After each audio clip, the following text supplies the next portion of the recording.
오늘의 플러스, 시장의 변수를 통해 올해의 주가 흐름을 전망해 봅니다. 김학균 신용증권 리서치 센터장 모셨습니다. 어서 오세요. 네, 안녕하셨습니까? 네, 잘 지내셨어요? 예. 야, 센터장님, 네. 세상에 코스피가 드디어 5,000선을 눈앞에 두고 있습니다. 예, 그렇게 됐네요. 저도 진짜 이런 세상이 올 줄은 몰랐는데 일단 증권가에 계시는 시장 참여자분들은 이런 5,000선까지 올지 어느 정도 예측을 하셨나요? 뭐 지금이야 뭐 5천, 6천 가까워 보이지만 예, 1년 전만 해도 예. 뭐 이렇게 오를 줄 몰랐죠. 뭐 이렇게 오를 줄 아는 사람은 별로 없었던 것 같고요. 예. 참 시장을 보면서 이제 느끼는 거는 주식이라고 하는 게 어떤 면에선 좀 아주 야성적인 속성이 있는 것 같아요. 관성과 가속도가 작동을 해서 예.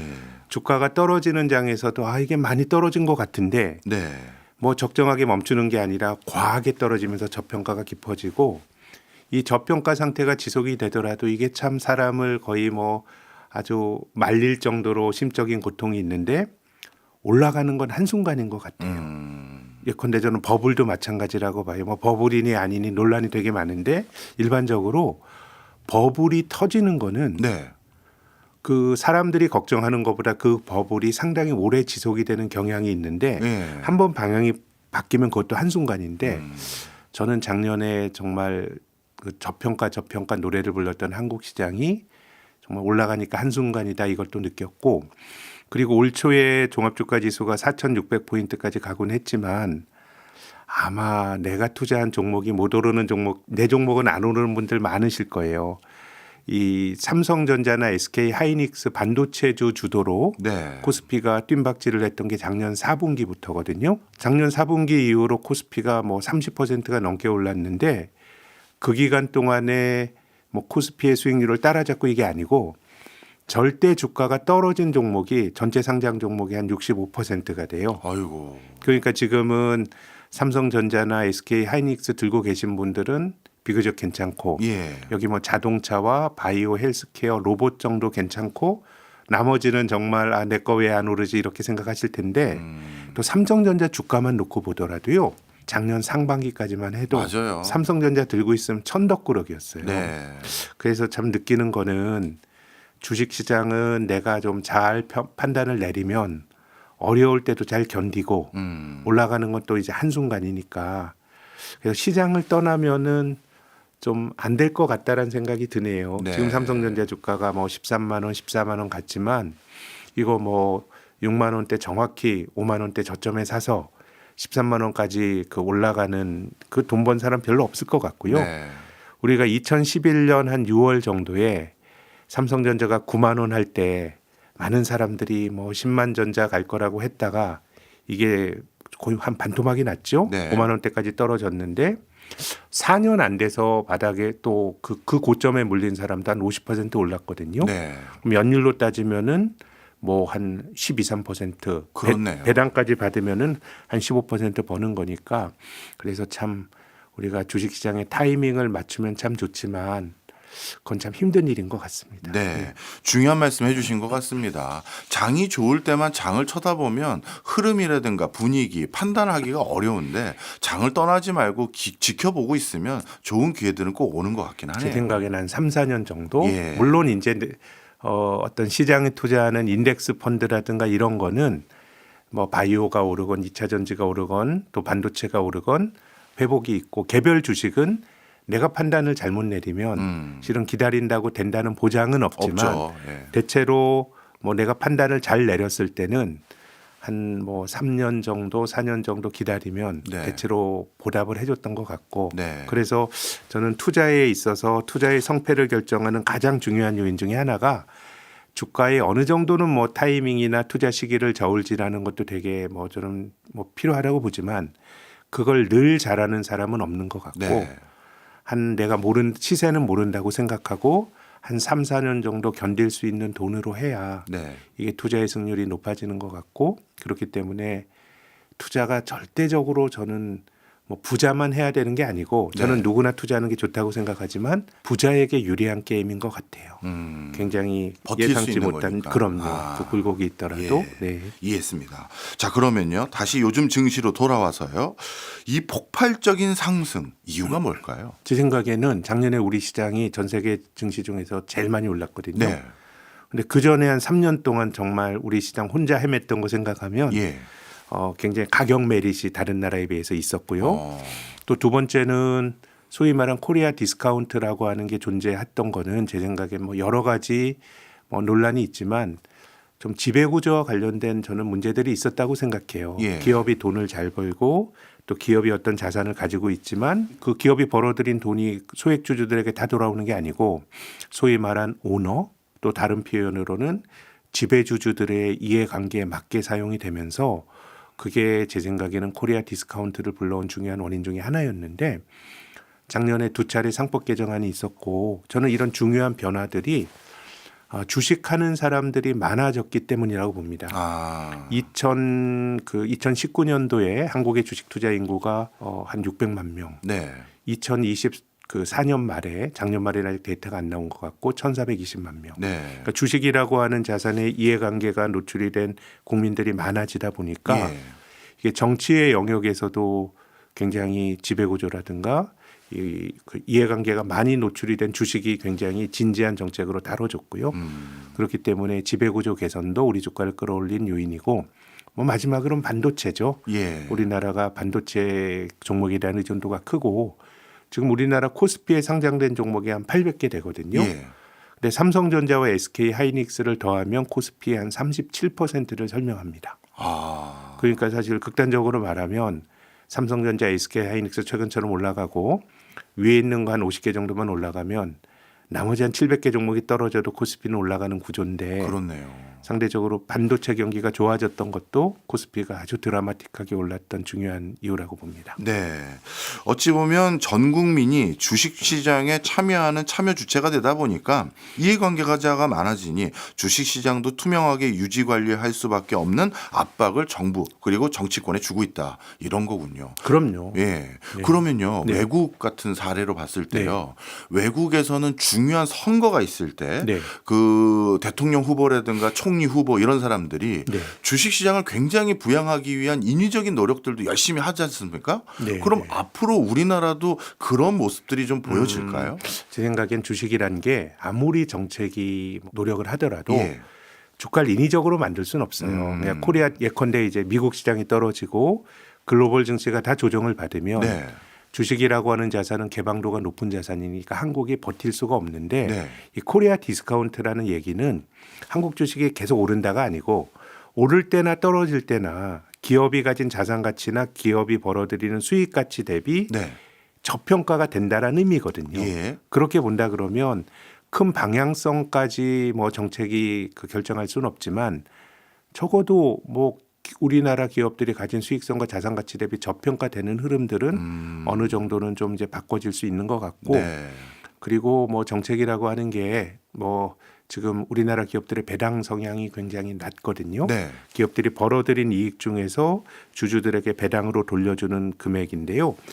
2024년도에 우리나라 상장사들이 43조 원을 배당했습니다. 네. 현금 배당했는데 우리가 작년 7월 달에 신정부가 출범하면서 굉장히 논란이 많은 소비 쿠폰 정책을 했잖아요. 13조 원 정도가 공급이 됐는데 저는 한국의 배당 성향이 조금만 높아져도 이제 그런 효과들이 작동하는 것 같아요. 어쨌든 기업이 가지고 있는 돈이 가계로 넘어가는 그렇기 때문에 저는 뭐 정책이 주가를 인위적으로 만들 수는 없지만 기본적으로 국민들이 많이 주식 투자에 노출이 됐기 때문에 이제 정책은 그런 다수 주주들의 이해관계에 맞는 쪽으로 어느 정도 갈 수밖에 없는 거 아닌가 그런 기대를 갖고 있습니다. 알겠습니다. 자, 그다음에 또 한 가지 이례적인 현상이라고 해야 될지 요즘은 주가도 가파르게 올라가는데 환율 시장에서 변화 이걸 어떻게 바라봐야 될지 이걸 궁금해하십니다. 대체로 주가가 올라갈 때는 한국에서 원달러 환율이 떨어졌습니다. 네. 원화 강세죠. 예. 뭐 우리나라가 수출 의존도가 높은 나라니까 원달러 환율이 떨어지기 위해서는요. 수출이 잘 돼야 되고요. 네. 또 외국인 투자가들이 한국 주식이나 채권을 사야 되고요. 예. 또 우리나라가 해외에 뭐 많이 투자했다는 배당 해외 투자한 배당금이나 이런 게 들어오는 겁니다. 그래서 달러가 우리나라로 많이 들어와야 경제도 좋고 그러니까 원달러 환율은 떨어지고 주가는 올라가는데 작년이 매우 예외적인 경우였던 것이 예. 이 원달러 환율의 평균치가 사상 최고치였어요. 1,400원대 중반. 97년도 외환위기 때 원달러 환율이 일시적으로 2,000원까지 갔지만 예. 97년도에는 800원, 900원 하던 환율이 일시적으로 2,000원까지 갔던 거라서 네. 평균 환율은 작년보다 낮았어요. 오히려. 그런 이제 원화가 달러 대비해서 이례적으로 약했는데 주가는 급등을 했던 예. 이런 역사적으로 이런 일이 없었는데 작년엔 굉장히 예외적인 일이 나타났었습니다. 예. 그러면 올해 환율이 주식시장에 미칠 영향은 어떻게 보세요? 올해도 웬만한 그 하우스 뷰들을 봤더니 네. 1,400원대에서 행보할 것 같다라는 의견들이 많던데요. 저는 좀 원화가 강해질 거라고 보는 쪽인데 예. 일단은 우리가 좀 그 문제의식을 가지고 보는 거는 자꾸 돈이 미국으로 간다. 예. 그거는 한국 경제에 대한 비관론 이런 것들이 있어 미국으로 가기 때문에 환율이 이렇게 그 올라가는 거는 좋은 일이 아니다. 그리고 주가 올라가는 것도 뭔가 좀 버블성의 주가다라고 하는 해석이 있는데 저는 뭐 여기에는 동의를 하지 않는 편입니다. 네. 왜냐하면 뭐 한국 사람들이 미국 주식 많이 사고 이런 것도 맞지만 작년도에 외국인들의 FDI 네. 한국에서 공장 짓고 하는 게 사상 최대치였어요. 그리고 외국인 투자가들이 주식도 사고 채권도 샀어요. 예. 근데 과거에 그 원달러 환율이 올라가면서 원화가 약해질 때 나타났던 모습은 외국인들이 한국에서 무슨 문제가 생기고 예. 주식이나 채권을 팔면서 환율이 올라갔는데 작년에는 외국인들의 동요가 없었고요. 오히려 따지고 보면 한국 사람들이 미국으로 많이 나갔죠. 서학개미라고 부르는 서학개미들이. 그거요. 예, 저는 예. 그것도 결코 뭐 적은 규모가 아닌 것이요. 네. 개인 투자가와 기관 투자가를 합쳐서 데이터가 9월까지 나왔는데 한국 사람들이 미국 주식을 산 게 한 530억 달러 미국 재무부 데이터인데요. 네. 일본 사람들이 산 게 한 300억 불, 어유. 대만이 산 게 한 170억 불. 예. 압도적으로 돈이 많이 나갔어요. 그렇네요. 그럼 이제 이런 현상을 분석을 해보면 네. 예전에는요. 한국 주식 들고 있었던 외국인들이 어떤 이유로든지 간에 한국 경제에 문제가 생기니까 주식을 팔면서 빠져나가니 네. 환율도 올라가고 주가도 떨어지는데 지금은 자발적으로 돈이 빠져나가는 거고 그 돈이 한국 주식을 매도해서 미국 주식을 사자가 아니고 우리나라 가계금융자산이 한 5천조 원 정도 되거든요. 근데 그게 대부분 보험이나 예금에 가 있죠. 그래서 뭐 위험 자산에 대한 노출도가 적기 때문에 뭐 예금하던 돈이 예컨대 미국 주식으로 가고 뭐 한국은 한국대로 하다 보니까 과거와는 조금 달라진 것 같고요. 특히나 그 나라가 본질적으로 달러를 벌어들일 수 있는 능력을 보여주는 잣대가 경상수지입니다. 네. 우리나라가 IMF 외환위기 때는 경상수지가 만성적 적자였어요. 네. 그렇기 때문에 기본적으로 외환 수급이 구조적으로 안 좋았고 2008년 금융위기 때 원달러 환율이 1,600원까지 갔을 때는 그 당시에는 경상수지가 그냥 뭐 균형점에서 적자 났다 흑자 났다 왔다 갔다 했는데요. 작년에는 GDP 대비 경상수지자가 6%예요. 굉장히 높은 수준입니다. 네. 그래서 우리가 본질적으로 달러를 벌어들일 수 있는 능력은 개선이 됐는데 네. 이제 환율이 올라갈 거란 기대 심리가 있다 보니까 예. 뭐 기업들이 수출을 해도 이걸 서울 외환시장에서 원화로 안 바꾸고 하는 이런 일들이 벌어졌어요. 예. 그래서 저는 이게 약간 마찰적 성격이 조금 강한 것 같고 그리고 마지막으로 한마디 더 말씀드리면 우리 경제가 여러 가지 뭐 걱정이 있는 건 맞습니다. 근데 최근에 보면 대만 달러가 원화보다 더 약했어요. 엔화가 원만큼 약합니다. 네. 근데 대만은요 작년에 경제 성장률이 6% 가까이 되고요. GDP 대비 경상수지 흑자가 16%고요. 네. 외환 보유액도 한국보다 2천억 불이 더 많아요. 그럼 그런 나라의 통화도 같이 약한 거니까 예. 이게 동북아의 어떤 지역적인 어떤 특수성. 보편성 이런 것들이 반영된 면이 있기 때문에 한국 경제가 여러 가지 걱정이 많습니다만은 저는 이것이 한국 경제가 폭삭 주저앉는 것에 어떤 그것이 환율 급등을 통해서 나타난다라고 하는 견해에는 저는 동의하진 않습니다. 네. 우리 센터장님은 이제 어떻게 보면 동북아시아 국가들의 어떤 보편적인 특성으로 이런 환율의 변화를 이해하는 부분도 중요하다고 말씀을 주셨지만 네. 또 일부에서는 이렇게 지적하시는 분들도 계세요. 작년 기준으로 네. M2 기준으로 네. 통화 증가율이 굉장히 이례적으로 높았던 거 아니냐. 네. 예년에 비해서 통상적으로 우리 지난 20년 가까이 보면 한 7% 가까운 통화 증가율을 보였던 것이 사실인데 작년 같은 경우 8% 후반 가까이도 네. 올라갔거든요. 저는 그러면, 거기에 네. 대해서 뭐 우리가 직관적으로 보면 예. 한국 돈이 많이 풀리니까 예. 한국 돈의 가치가 떨어진다. 맞죠. 예. 그건 맞지만 사실 그거보다 환율에 더 큰 영향을 주는 거는 예. 경상수지예요. 경상수지. 달러가 들어오고 그런 건데 근데 작년에도 예외적인 것 때문에 경상수지가 상당히 높더라 그 흑자가 많이 나더라도 사람들이 환율이 올라갈 거란 기대 심리가 있으니까 예외적으로 이미 발생했거든요. 예. 자 그러면 돈이 많이 풀려서 원달러 환율이 올라가야 된다라고 하면 한국에 많이 풀린 돈이 달러를 사야 되는데 그는 경상수지보다 환율을 설명한 더 부차적인 변수고 소위 말해서 돈이 많이 풀려서 원화가 녹는다라고 하는 서사가 그 현실에 작동하기 위해서는 환율보다 더 큰 영향을 먼저 줄 건 물가예요. 물가. 한국 땅에서 돈이 많이 풀리면 한국의 물가가 높아지겠죠. 예. 근데 우리나라 물가가 미국보다 낮아요. 예. 그래서 저는 돈을 푸는 거에 대해서 경계하는 거 전적으로 옳고요. 네. 특히나 뭐 정부가 확장 재정을 하는 거에 대해서 정부가 저렇게 돈을 많이 써도 돼라고 하는 거는 경제적으로 보수적인 철학을 가진 사람들이 할 수 있는 주장이지만 예. 말씀하신 것처럼 뭐 8% 후반 정도의 통화 증가율을 갖고 환율이 이렇게 약하다라는 거는 그럼 뭐 대만은 그럼 돈 많이 풀어서 타이완 달러가 약한 건 아니잖아요. 그렇죠. 그래서 저는 그런 주장들이 어느 정도 일리가 있다고 생각을 하지만은 그것이 지금 환율을 설명하는 가장 핵심적인 변수는 아니고 또 마지막으로 한 가지만 더 부연 설명을 드리면 네. 이 M2 총통화라고 하는 건 나라별로 들어가는 항목들이 조금 다른데 네. 한국은 거기 펀드가 들어가요. 네. 그래서 이제 그거를 좀 조정하고 보면은 8%가 아니라면 한 5, 6% 정도 증가율인데 뭐 그것도 높다고 말할 수는 있지만 네. 제 생각에는 그 서사가 돈 많이 풀어서 원화가 녹는다는 서사가 정말 그 현실 경제를 설명하기 위해서는 환율 이전의 물가가 많이 치솟아야 되는데 네. 뭐 그런 건 아니니까요. 네. 조금 과한 해석이라고 저는 봅니다. 알겠습니다. 그러면 좀 환율을 예측한다는 건 누구나 참 부담스러운 일이긴 합니다만 네. 올해는 많은 시장 참여자들이 어느 정도 환율 수준을 생각하면서 투자하면 좋을까요? 아이고 저는 뭐 잘 모르겠지만 그냥 원달러 환율이 작년에 1,480원대 후반까지 갔는데 네. 이게 1,500원, 1,600원 가는 것보다는 뭐 레벨은 모르겠지만 좀 하향 조정이 될 여지가 있다라고 보는 이유가 그동안의 원달러 환율이 코로나 이전에는 떨어지면 한 1,080원, 올라가도 한 1,250원을 안 넘었는데 코로나 이후로 환율의 레벨이 높아졌습니다. 이건 네. 구조적 변화라고 봐요. 미국 경제의 성장률이 2023년부터 2025년까지 한국보다 높았고요. 미국 금리가 한국보다 또 높았고요. 네. 또 한국 주식은 못 움직이니까 한국의 투자자들이 미국으로 가는 힘이 존재했어요. 근데 2026년 놓고 보면 성장률은 한국과 미국이 지금 기대치는 비슷해요. 네.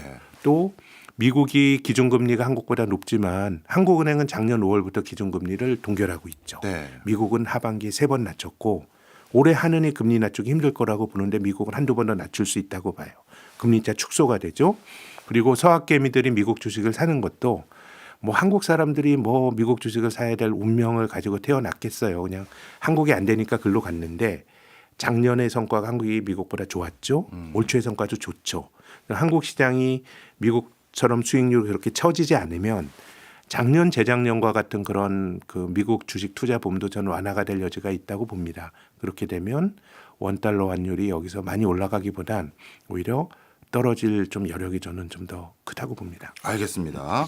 그럼 또 이것도 부담스러운 질문인데 센터장님 오셨으니까 여쭤볼 네. 수밖에 없는 게 그럼 많은 분들이 이거 궁금하실 거예요. 올해도 코스피는 떡상할까요? 라고 물어보신다면 뭐라고 대답해 주십니까? 저는 뭐 지배구조 개선이라는 흐름이 여전하고 예. 또 글로벌 시장이 지난 10여 년 동안 좋았어요. 네. 한국도 중간중간 좋았지만은 뭐 한국은 횡보기가 되게 길었는데 그게 글로벌하게 인플레이션이 안 생기고 돈을 많이 풀리고 저는 이런 요인들이 작동을 한다 그러면 올해도 좋을 거라고 보지만 네. 지금 교수님 말씀하신 떡상 하긴 좀 힘들겠죠. 네. 작년이 뭐 너무 많이 올랐기 너무 많이 때문에 올라서. 다만 크게 보면 한 2, 3년 정도 놓고 본다 그러면은 굉장히 좋은 강세장의 그 한 흐름이 이어지지 이어질 않을까 가능성이 있다. 그런 생각입니다. 알겠습니다. 앞서 일부에서 전반적인 증시를 둘러싼 환경들, 분위기들 살펴주셨는데요. 그런데 이게 전반적인 주가가 모두 다 올라간 게 아니라 네. 삼성전자와 SK 하이닉스가 견인했다. 이런 지적들이 사실 많고 사실이지 않습니까? 그렇습니다. 그러다 보니까 지금 증시를 설명하는 데 있어서 반도체 경기 이거에 대해서 어떻게 판단해야 될지를 다 주목하는 것 같아요. 네.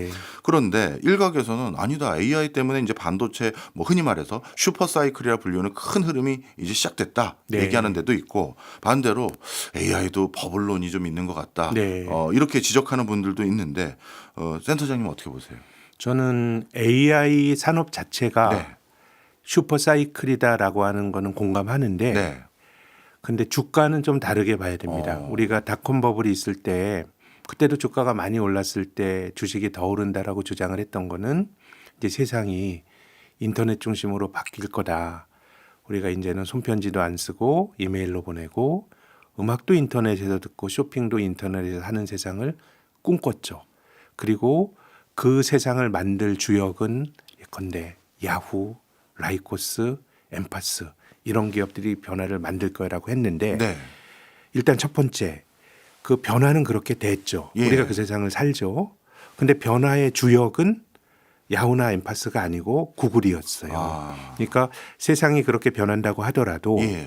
지금 있는 기업이 그 변화의 주역이냐라고 하는 거는 전혀 다른 차원의 문제고요. 그래서 지금은 AI에 대해서는 저는 올해 상당히 반도체 경기는 굉장히 확정적으로 좋을 것 같아요. 예. 엔비디아의 실적도 거의 확정적으로 좋을 것 같은데 근데 이제 중요한 거는 저는 그 앞단에서 저는 삼성전자와 SK 하이닉스가 최근에 한 2달 정도 놓고 보면 소위 말한 미국의 M7이라고 하는 뭐 구글이라든가 이런 주식은 조정을 받는데 네.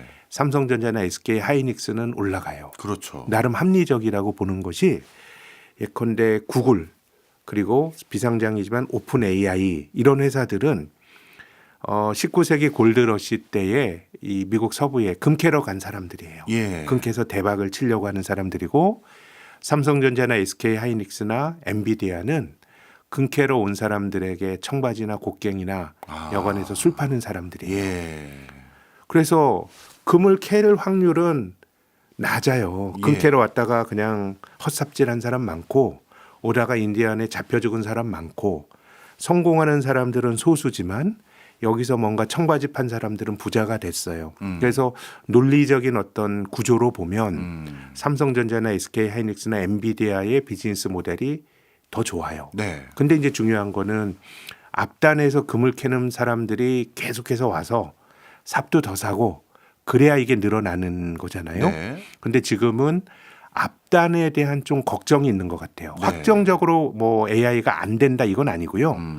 투자가 너무 많이 되니까 이게 돈을 얼마나 벌어야 이 투자가 설명이 될 거야라는 걱정을 하는 것 같고 네. 특히나 뭐 구글이라든가 이런 회사들에 대한 걱정보다는 앞단에서 데이터 센터를 짓고 나도 AI 해보려고 했던 회사 중에서 오라클 같은 회사는 이거 얘네가 제대로 할 수 있을까란 걱정이 투영이 되는 회사들이 나오고 있거든요. 네. 그러면 지금은 메타도 칩을 사재끼고 뭐 구글도 사고 했는데 뭐 그 오라클도 하고 근데 한두 개 정도가 좀 어려워지는 게 나온다 그러면 제 생각에는 삼성전자 주가도 반도체의 어떤 비즈니스 모델의 문제라기보다 앞단에서 반도체를 샀쓰는 수요가 되게 중요할 것 같고 올해 시작하면서 2026년 1월인데 2027년 실적을 말하는 게 조금 뭐 우스꽝스럽긴 하지만 거의 내년 실적, 내년까지 투자자들이 계속해서 칩을 샀을 거냐에 대한 네. 그런 기대, 의구심. 네, 그런 것들이 좀 있지 않을까. 그래서 저는 이게 뭐 버블이다 아니다 이런 거는 뭐 잘 모르겠지만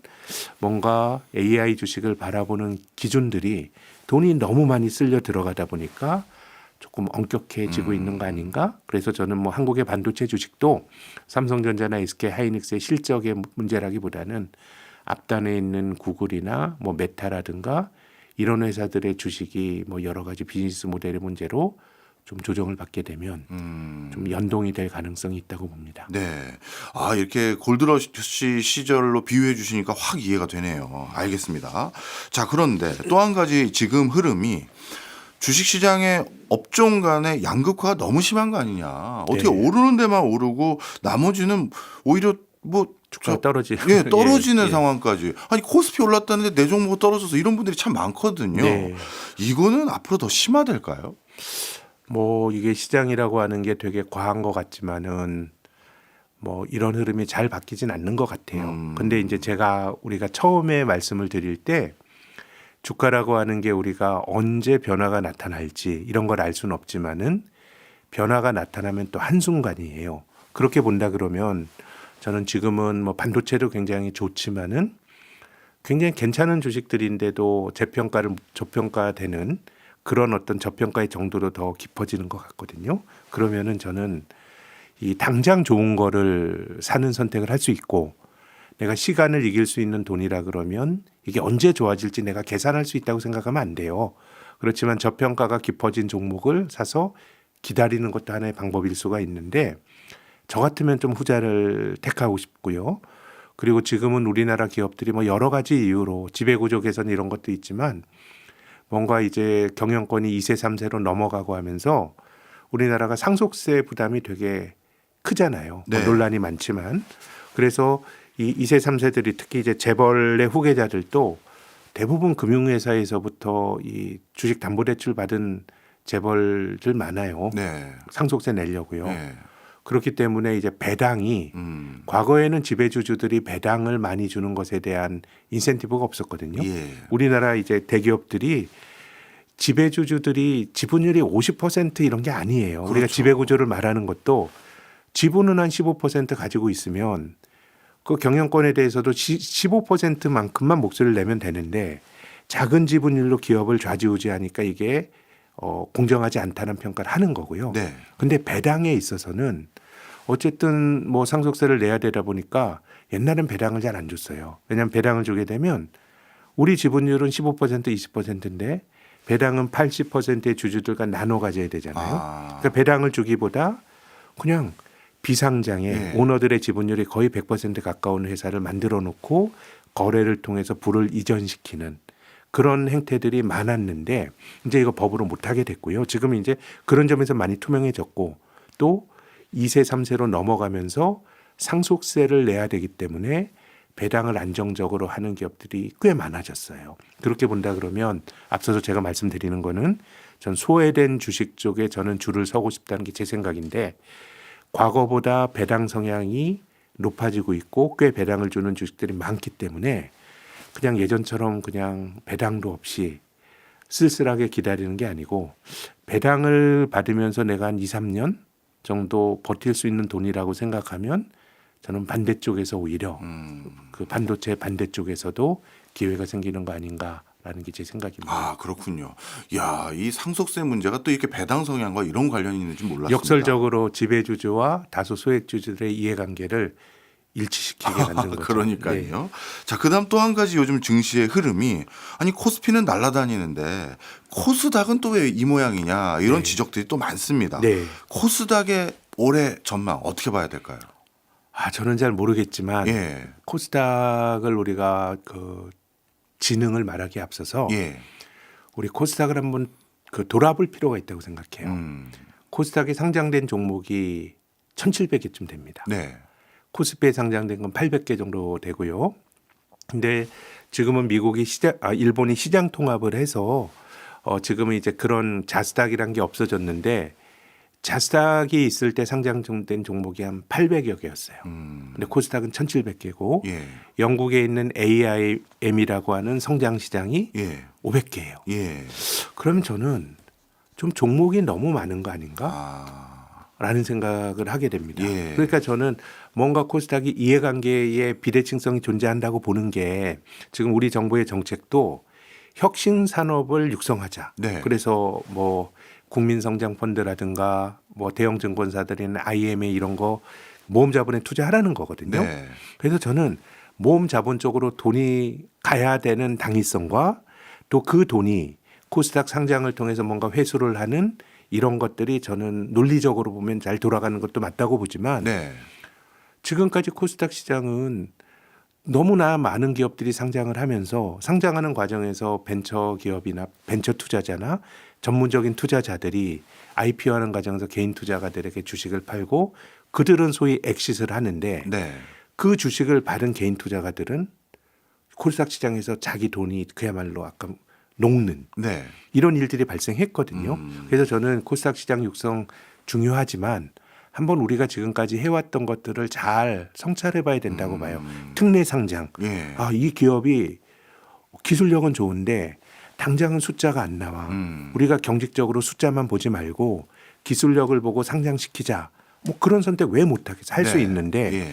우리가 그런 것들을 몇 년 동안 해왔잖아요. 그렇죠. 그런 기준을 통해서 상장된 기업들 중에 잘된 건 몇 개나 있고 그런 걸 좀 봐야 되는데 그래서 저는 코스닥 시장은 그 산업의 진흥과 혁신 산업의 육성과 그리고 투자자 보호가 잘 균형을 잡아야 되는 건데 그래서 저는 뭐 조금 코스닥 시장이 잘 되기에는 일단 기존에 있는 것들에 대한 고민들 부실 기업들은 조금 솎아내야 될 것 같고요. 네. 그래서 뭐 정책은 한번 코스닥 쪽이 잘 됐으면 하는 바람이 있는 것 같은데 실상은 그것보다 시장이 훨씬 더 좀 척박한 거 아닌가 그런 그렇군요. 걱정이 듭니다.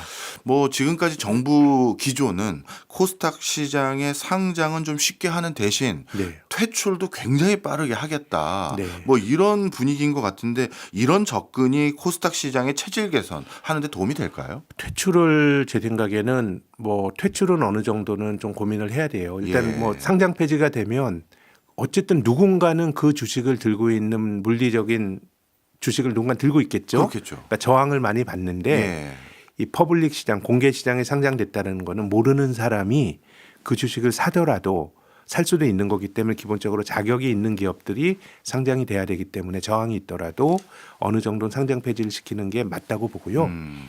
근데 상장을 쉽게 하고에 대해서는 아까 말씀드린 것처럼 사실 코스닥 시장은 외국인 투자가나 아니면은 기관 투자가 비중이 굉장히 작고요. 네. 개인 투자가들의 비중이 압도적으로 높은 시장인데 네.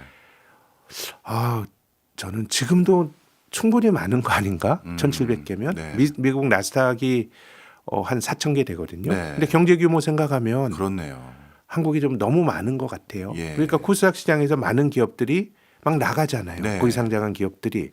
그러면은 코스닥에서 코스피로 간다 그래서 뭐 코스피 200에 들어가서 뭐 이런 좋은 지수에 들어가는 것도 있지만 뭐 본질적으로 바뀌는 게 없어요. 그건 시장의 평판이 안 좋으니까 나가는 거거든요. 네. 그렇기 때문에 저는 이 산업을 육성하기 위해서 여러 가지 고민하는 것도 중요하지만 일단 출발점은 지금까지 흘러온 역사를 보고 그 과정에서 코스닥 시장에서 개인 투자가들의 돈이 철저하게 녹아 들어갔다는 것에서 출발하는 게 필요하다고 봅니다. 그래서 뭐 상장을 쉽게 하고 여기에 대해서는 저는 뭐 동의하진 않습니다. 네. 그냥 공정하게 네, 네. 공정하게 해야 된다고 봅니다. 네, 알겠습니다. 자, 그리고 우리 증시를 이해하기 위해서는 대외적인 여건도 반드시 우리가 챙겨봐야 될 부분인데요. 왜냐하면 상장된 회사들 대부분 또 수출 중심의 그 기업들이 많으니까요. 그런데 제 눈에는요, 지금 국제적으로 경제가 좋다라고 할 만한 요인이 있는 나라들 별로 잘 안 보이는 것 같아요. 지금 대외 상황 어떻습니까? 저는 그 말씀에 공감을 하고요. 자산 시장과 거시 경제가 저는 별세계 같아요. 예전에는 주가는 경제의 그림자다 이런 표현들 많이 썼습니다. 예. 그러니까 주식은 장기적으로 경기를 반영해라는 건데 작년에 코스피가 사상 최고치를 쳤어요. 근데 지금 우리나라 경제가 사상 최고치에 가까운 경로로 가고 있다고 생각하는 사람 누가 있겠어요? 그렇죠. 작년 성장률 1%, 예. 역대 5번째로 낮은 성장률이고 올해 뭐 잠재 성장률 수준으로 가더라도 2% 내외라 그러면 저성장인데 근데 저는 두 가지를 말씀드리고 싶은데 일단 우리 경제가 둔화되고 있고 여기에 대해서 문제의식을 갖는 건 전적으로 맞는데요. 네. 글로벌한 비교에서 그러면 멀쩡한 나라가 어디 있을까? 미국 빼고는 없는 것 같은데요.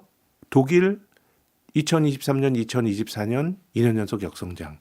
작년도 거의 성장을 못했어요. 네. 독일, 일본 4분기 성적표 안 났지만 작년 3분기에 마이너스 성장이에요.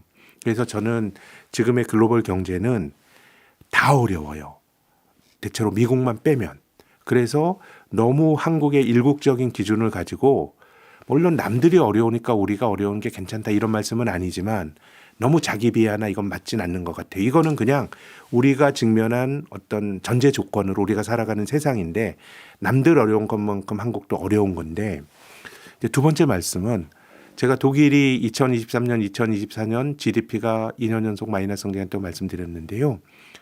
우리나라는 2년 연속 경제가 역성장한 적이 없었어요. 네. 60년대 경제 개발한 이후로 마이너스 성장이란 것 자체가 딱 3번밖에 없었어요. 그러니까 역성장은 잘 나타나는 일이 아닌데 예. 독일은 2년 연속 경제 규모가 줄어드는 이례적인 일이 발생했습니다. 근데 독일의 닥스 지수는 사상 최고치예요. 예. 일본 주가 사상 최고치. 그렇죠. 그럼 이런 일이 왜 발생하냐? 예. 전 2008년 금융위기 이후로 저는 이게 좀 미국이 만든 일종의 그 구조의 변화라고 보는데 2008년 가을철에 리먼이 파산하고 했을 때 한국 경제도 어려웠지만요. 예. 2008년 위기는 한국 경제의 최악의 위기 아닙니다. 예. 우리나라 외환위기 때가 더 어려웠죠. 맞아요. 근데 미국은 2008년도 그 금융위기로 인해서 실물 경제가 후퇴한 게 어느 때와 비견되냐면 1930년대 대공황 때까지 가야 돼요. 그러니까 굉장히 큰 트라우마를 남긴 거죠. 예. 그러다 보니까 차라리 리먼 브라더스를 괜히 날렸네. 뭐 구제금융조서 살리는 게 낫지. 왜냐하면 뭐 시장 논리라 그러면 AIG는 그 다음에 왜 살렸어요? 그냥 뭐 다 살려서 하다 보니까 2008년 이후의 자본주의의 모델은 대마불사 자본주의예요.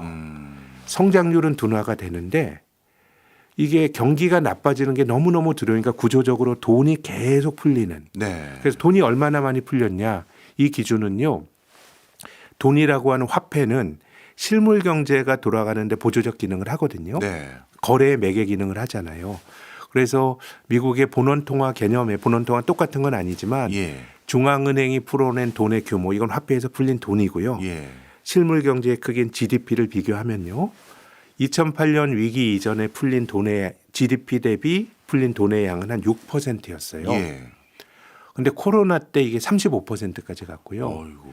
지금 22%예요. 예. 그래서 2008년 이전의 세상과 비교해 보면 실물 경제의 과거에 역사적으로 요구됐던 6%보다 2배 반이 더 풀린 거예요. 네. 그럼 더 풀린 이유는 경기가 안 좋으니까 돈을 푼 거거든요. 네. 그러다 보니까 저는 2008년 위기 이후로 뭐 그한 20년 가까이 되는데 복기를 해보면 위기가 나는 게 두려워서 계속 돈을 풀지만 이것이 실물 경제를 살렸다고 하는 보장은 없는데 예. 이 풍선 효과가 자산 시장에서 나타나는 것 같아요. 네. 그러니까 독일도 경기만 놓고 보면 이게 뭐 지금 그 주가가 설명이 안 되는 거고요.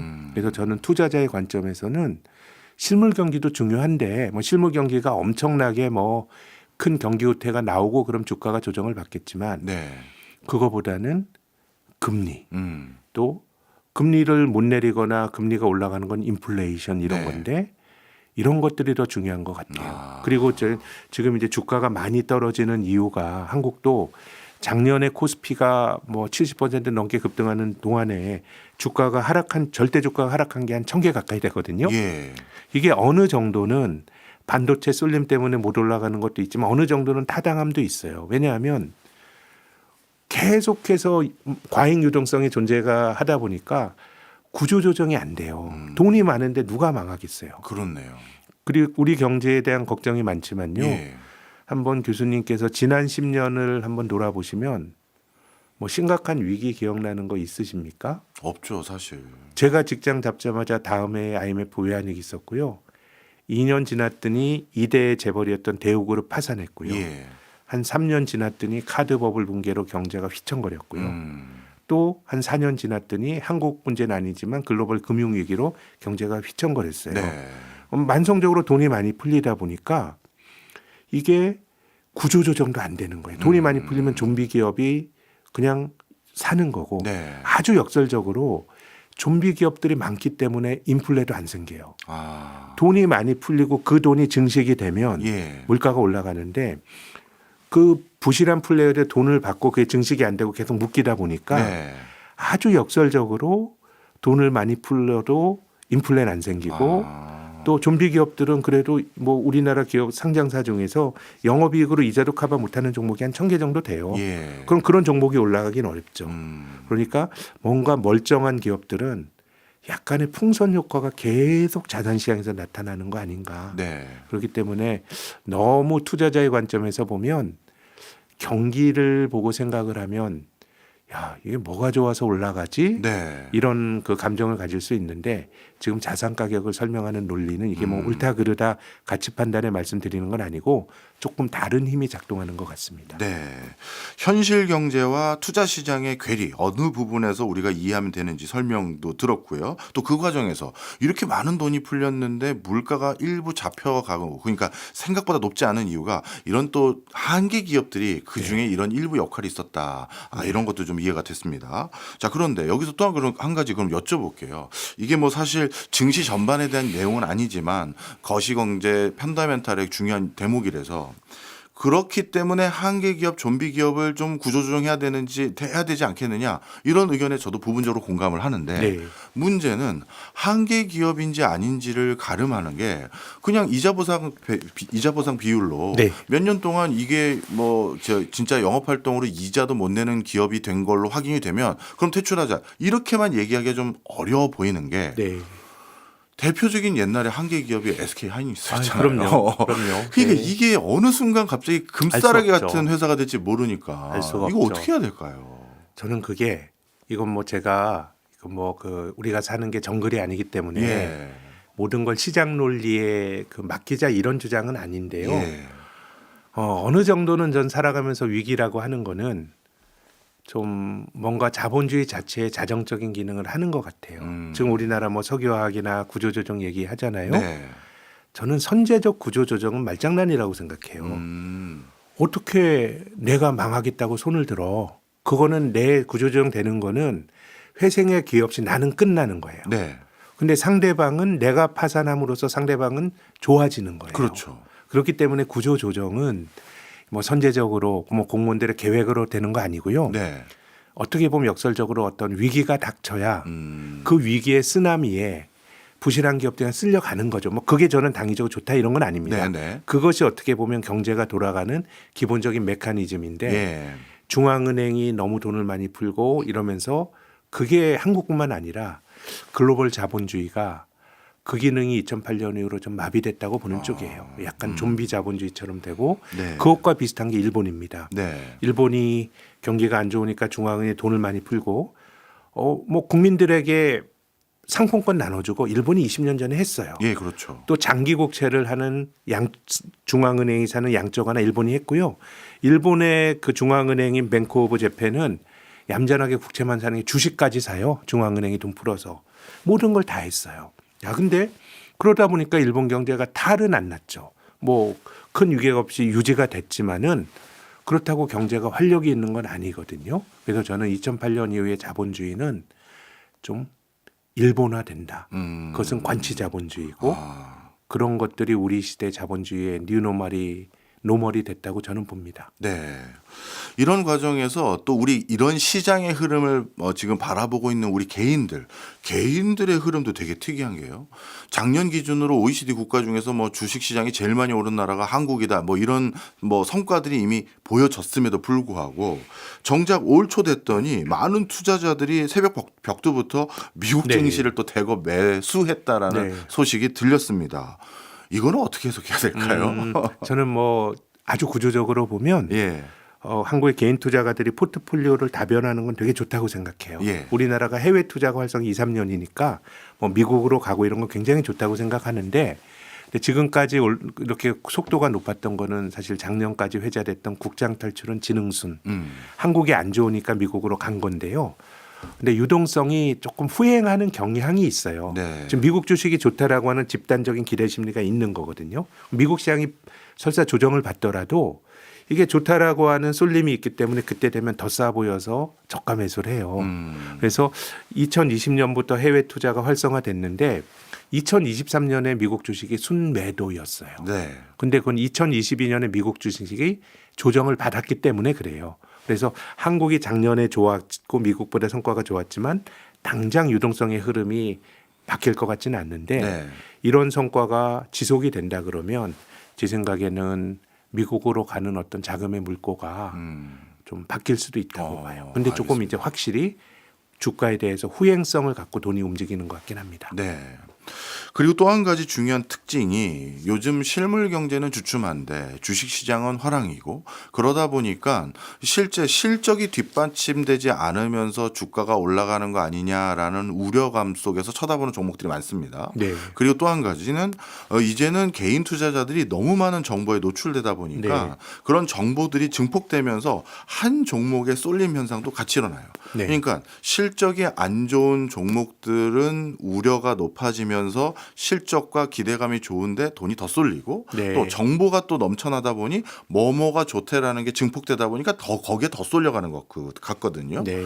그러면 지금 주가가 올라가는 기업들도 과열된 거 아닌가라는 인식으로 개인들이 바라봐야 될까요? 그거는 뭐 어떻게 좀 일반화시켜서 말하기는 좀 힘들 것 같긴 한데 예. 단지 이 말씀은 드리고 싶은 게 투자는 결과가 중요해요.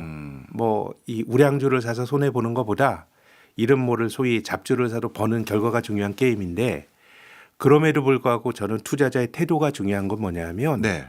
투자는 망함으로써야 끝날 수 있는 게임이에요. 아. 내가 투자로 돈을 벌면 어떻게 그거를 멈춰요? 예. 멈출 이유도 없고. 네.